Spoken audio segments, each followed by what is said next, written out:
Do të rikthehemi sërish në vend, ku për të komentuar zhvillimet politike, si çdo të diel, kam në studio drejtorin e Departamentit të Informacionit në MCNTV, zotin Skerdilaj Zaimi. Zoti Zaimi, mirë se erdhët në studio. Zoti Zaimi, dua ta nis me qëndrimin e zotit Rama, të shprehur edhe sot në podcastin e tij se deklaratat në bordin e paqes për gjykimin e ish luftëtarëve të UÇK-s ishin, si thuaç, një lloj denoncimi ndaj një procesi maskarat që po ndodh në Hag. A ndihmon ky qendrim çështjen e ish drejtuesve të ushtrisë çlirimtare të Kosovës? Në ana e sensibilitetit ndërkombëtar, po, deri diku. Bën një lloj provokacioni që tërheq vëmendjen. Megjithatë, unë mendoj që zoti Rama gjeti, si thua, argumentin më të përshtatshëm për ta shitur në Shqipëri në një lloj alibie për vajtjen dhe pjesëmarrjen në bordin e paqes, për të cilën duhet të thënë se ai e theksoi dhe në fjalën e vet që kishte mandat nga parlamenti, nga dyja partitë, kështu që ka qenë në një farë mënyrë legjitimuar. Megjithatë, unë mendoj se zoti Rama aty ishte ndoshta politikani më atipik krahasim me gjithë të tjerët, në raport me atë çfarë ka deklaruar gjatë gjithë këtyre viteve, në raport me angazhimin e tij personal dhe deri diku dhe patetik për integrimin e Europë, me shfaqje të personalizuara etj etj. Sepse bordi që nga emri tingëllon pak si strukturë korporative. Dhe në krye të tij qëndron në mënyrë të përjetshme një njeri vetëm, kështu që është një iniciativë personale, të cilën do ta mirëkuptojmë Shqipëria, nuk mund t'i thosh se do t'jon në mënyrë të prerë. Unë do të rriqa pak vëmendje në fakt për dy standardet që përdor zoti Rama në marketimin e vendimeve që merr dhe aktiviteteve që merr. Në Shqipëri foli për argumentoi se Shqipëria u ftua në bordin e paqes si shprehje e dinjitetit të saj. Në fakt, kjo është për konsum të brendshëm, mendoj, dhe nuk po ta thosh aty në takim, nuk besoj se do merrte kush seriozisht pasi. Dhe përmendi këtu dua ta theksoj këtë se për mendimin tim ka rëndësi që bordi i paqes është parë gjithmonë si alternativë ose është komentuar si alternativë OKB-s, por unë mendoj, tha zoti Rama, se nuk është kështu. Ai mund të japë një energji të re OKB-s. Kujtoj këtu se në vitin 2021, korik, në një fjalë të mbajtur para trupit diplomatik, zoti Rama krenoi dhe konsideronte pjesëmarrjen e Shqipërisë në Këshillin e Sigurimit, që quhej atëherë Bashkëpendmajtës për shkak të SBA-s, si një nga ngjarjet kryesore të historisë së diplomacisë shqiptare për nga ndikimi. Dhe thot ndër të tjera, në Këshillin e Sigurimit vendi ynë nuk do të shkojë për të ulur dhe për të mbushur një karrige, por me një agjendë prioritetesh që pasqyrojnë disa vlera, por edhe disa sfida të Shqipërisë moderne. Që do thot, OKB-ja ku ne merrnim pjesë në Këshillin e Sigurimit, vlerësoi na zoti Rama si kryeministri i Shqipërisë, si një organizatë që përfaqëson disa vlera, me sidomos multilateralizmi. Tani, si befas kalojmë ne nga viti 2021 që OKB-ja është një organizatë vlerash ku Shqipëria merr një podium që se ka marrë ndonjëherë në një organizatë në agoni.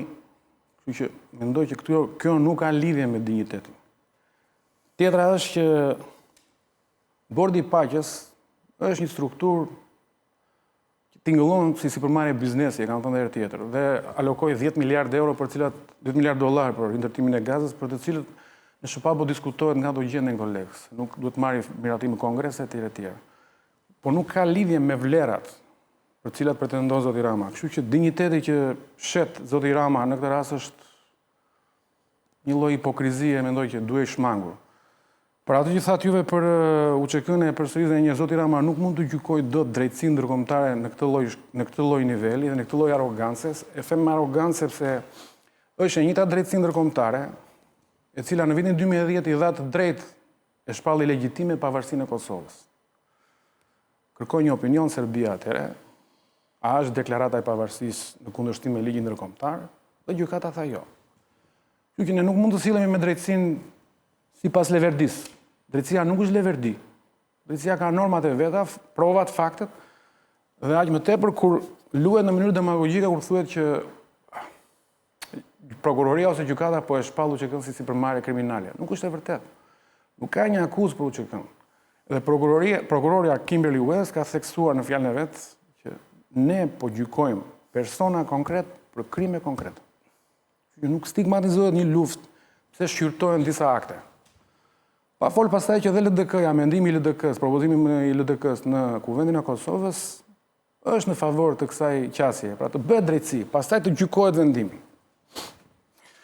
Në fakt, u komentua shumë fjale e zotit Rama në bordin e paqes, por zyrtarisht nuk pati një njoftim nga qeveria se çfarë angazhimesh mori përsipër kryeministri shqiptar. Si e pat qëndrimin e zotit Rama në raport me këtë nismë dhe faktin që asnjë vend i rajonit, përveç Kosovës, nuk u bë pjesë?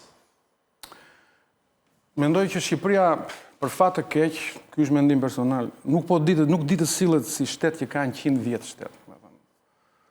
Në sensin edhe në kuptim të zotimeve të veta.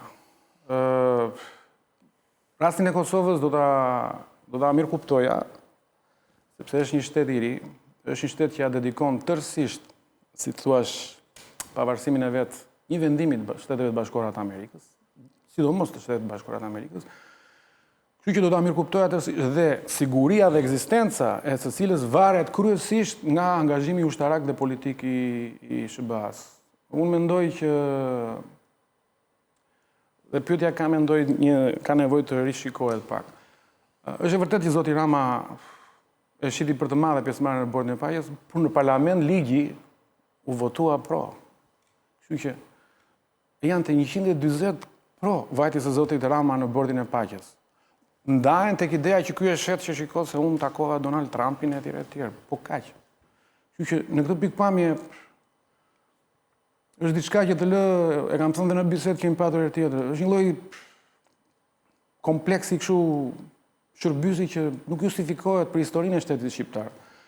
Nuk po them të shkosh në kolizion me të mëdhenj, sepse edhe nga bota që po vjen është një botë gjeopolitikës ku realizmi dhe pragmatizmi duhet që jetë gjithmonë në vit të parë, po jo, si thuash, të kalosh nga filo-europiani më i thekur në duke patur parasysh dhe faktin që kjo është një Amerikë tjetër nga Amerika e Bidenit, administratës, Amerikë krejt tjetër, edhe në narrativ, edhe në konceptimin për sigurinë ndërkombëtare, edhe për mobilizimin që ka në institucionet ndërkombëtare. Kështu që kërkohet një lloj busulle, mendoj unë, më e kujdesshme. Ndërkaq, presidentja e Kosovës, zonja Osmani, përcolli mes zyrës së shtypit takimet që zhvilloi me zyrtar të lartë të Departamentit të Shtetit, përfshirë edhe sekretarin e Shtetit Marko Rubio. Nga ana tjetër, agjenda e zotit Rama nuk përfshiu asnjë takim me përfaqësues të Shtëpisë së Bardhë. Çfarë ndryshon në opinionin tuaj kjo vizitë e zotit Rama në Shtetet e Bashkuara dhe shtrëngimi i duarve me presidentin Trump? Shtrëngimi i duarve me presidentin Trump, si efekt imediat, mendoj se që është bën atë argumentin e zhurmshëm të opozitës shqiptare që zotin Rama e kanë izoluar. Në një farë mënyrë unë mendoj se këmbgulja e opozitës shqiptare, këmbgulja tek një lloj idiotizmi politik ose një lloj kompleksi e anglosaksonëve, i zbarkimit të anglosaksonëve që do vinë, do bëjnë këtë, është për të ardhur keq. Dhe kjo është shuplaka më e hidhur për opozitën. Nga ana tjetër, fakti që munguan takimet dy palshe, zoti Rama mori pjesë edhe në një, mos gaboj, një punim të Këshillit Atlantikut, flet për një ftoje. Marrëdhëniet nuk janë ato që janë me administratën e zotit Biden. Kurse takimi i zonjës Osmani, mendoj që konfirmoj që Kosova ka tashmë një interlokutor me Shtëpinë e Bardhë. Dhe mendoj është një lajm i mirë në kuptimin nisur nga fakti që pas ngjarjeve të Banjskës, qeveria Kurti pati disa probleme me Shtëpinë e Bardhë. Kështu që do vlerësoja më shumë, më të rëndësishëm takimin e zonjës Osmani me zonjën Rubio. Mendoj që kjo është një shenjë që duhet të jetë një mandat i dytë për zonjën Osmani, kryet të presidencës së Kosovës. Sesa mungesën e takimeve bilaterale të zotit Rama që në fundit është në ezaurim të mandateve të veta dhe të kredibilitetit vetë si politikan. Ka tashmë 4 mandate. Edhe sikur të merrte takime dy palshe, nuk është se do jepte shumë energji në qeverisin e tij. Zotë Zajmit, kalojmë tek një çështje tjetër. Ditët e fundit ka patur mesazhe të qarta të Brukselit, kam parasysh deklaratën e kryetarit të Komisionit i Jashtëm të Parlamentit Evropian David McAllister, por edhe shefi të zyrës së Bashkimit Evropian në Tiranë se politika duhet i mbaj larg duart nga drejtësia dhe çështja Balluku është një test për qeverinë shqiptare. Presioni i shtuar i Brukselit përveç se shqetësima, mendoni se adreson edhe hapa konkret që duhen bërë nga qeveria shqiptare? Mendoj se është vënë një vi në kuptimin që drejtësia, ose të paktën drejtësia penale, flasim gjithmonë për prokurorinë e posaçme, është dhe një mesazh që nuk mund të preket kaq kollaj. Dhe ajo që ka qenë gjithmonë ambigue, se zoti Rama dhe kryesisht majoranca ka lodhur me idenë që reformën e bëm ne, atë pandukshmërinë i dham ne, fondet e tjera. Këtu merr një goditje duke thënë që SPAK-u ose procedimi penal për çështjet e korrupsionit dhe të trafikut ose të krimit organizuar është në monitorim dhe pse mbikëqyrje të Bashkimit Evropian. Dhe kjo është një lajm shumë i mirë. Pozitiv. Lajm pozitiv për qytetarët që në fund të fundit presin drejtësi dhe vërtet drejtësia duhet dhënë me procedurë dhe me ligj, nuk duhet dhënë me ndëshkime plebiscitare. Por është ajo drejtësi që ka munguar në 30 vjet dhe është ajo drejtësi që u ushqye nga propaganda e zotit Rama me një reformë drejtësi që u tha që bëhet në kushte të jashtëzakonshme. Ndaj do bëj shpejt, u ndërhy në kushtetut në mënyrë brutale, antiprofesionale etj. Mendoj që është një lajm i mirë edhe për t'i vënë fred disa sugjerimeve që vijnë nga njerëz të gjyqësorit, akademik, që flasin si për shembull zoti Sadushi para një jave, doli me një opinion të vetin për paraburgimin, shqetësimin e madh që është krijuar kuadër të konventës, kuadër të Bashkimit Evropian, të drejtat e njerit etj. Për masat e larta të paraburgimit. Dhe, në fakt, janë 2569 të paraburgosur në Shqipëri, 57%, për të cilët thot zoti Sadushi, dhe kjo vjen në një linjë me atë që ka deklaruar zoti Rama, kanë krijuar një alarm edhe të raportet ndërkombëtare. Ta 2569 të paraburgosur nuk është se janë krijuar këtë vit. Dhe befas neve vijemi para një represionit jashtëzakonshëm këtu që domethënë tani duhet të marrim masa. Kjo mendoj ka të bëjë me paraburgosin e disa individëve të caktuar, që në masën e madhe të 2569 të paraburgosave janë 0.0002%. Dhe ka të bëjë në fakt me një mesazh që politika do të japë që vërtet do hetohemi, po të mos vemi masat e sigurisë të mos jenë të burgu. Me sa duket Bashkimi Evropian këtë lloj politike, se kjo është një lloj politike e re penale, që po përpiqet të imponohet edhe me atë nenin 242 që u diskutua shumë, do t'i vihet frerë. Domethënë, në një fazë në momentin që flasim, kjo politikë penale nuk duhet preket. Duhet vazhdoj siç ka nisur. Patjetër secili ka të drejtën të ndjekë rrugën e vet gjyqësore etj. Po jo të kalohet nga 2016 që miratohet një reformë për të cilën u ngritën shumë zëra kundër, në 2025 që tani kemi kaluar në fazë represive. Kjo është fare e pabesueshme. Dhe unë mendoj që gjendja jashtëzakonshme për të cilën fliste zoti Rama dhe Partia Socialiste në vitin 2016 për korrupsionin dhe për krimin organizuar, nuk besoj se ka kaluar. Jemi akoma në atë gjendje të jashtëzakonshme. Po të pyesësh nëse qytetarë se dënimet që po merren në raport dhe me shifrat, për cilat akuzohen ata që dënohen, janë minimale.